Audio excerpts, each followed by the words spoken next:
এখন আমাদের মন্দিরের সন্ধ্যা আরতি হবে, তো আমি মন্দিরে ঢুকে গেছি। তো আমি আপনাদেরকে ভগবানকে একটু কাছ থেকে দর্শন করে দিচ্ছি। তো দেখছেন আজকে আমাদের স্বপনপ্রভু আরতি করবে, তা আরতির সরঞ্জাম আমাদের দেখতে পাচ্ছেন এখানে আছে। এখন রাধা মাধব হচ্ছে, রাধা মাধবের পর আমাদের শুরু হবে সন্ধ্যা আরতি কীর্তন। অবশ্যই ভিডিওটা দেখবেন।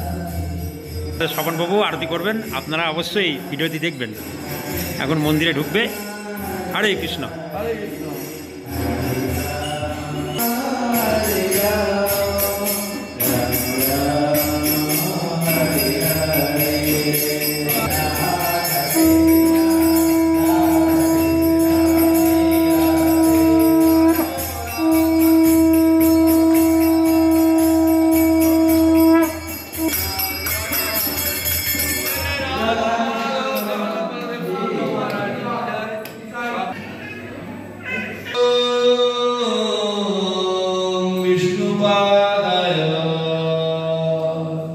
कृष्ण प्रेष्ठाय भूतले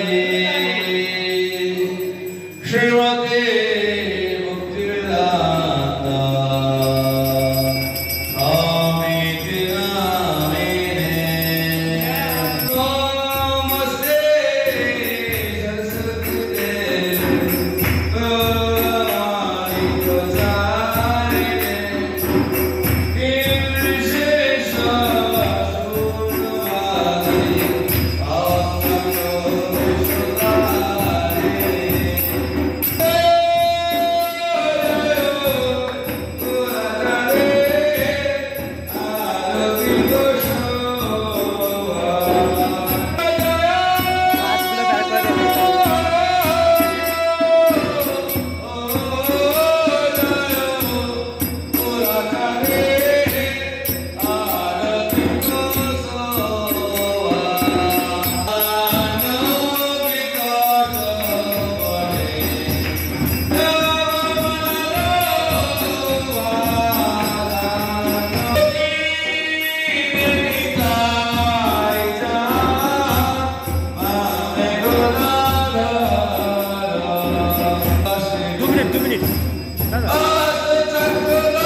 তো যাদের যাদেরকে হাত দিয়েছেন তারা ভগবানের সামনে দুহাত তুলবেন। যাদেরকে ভগবান দুটি হাত দিয়েছে তারাই তুলবেন, যাদের দেয়নি তুলতে হবে না। তো তুলে কি বলবেন বলুন?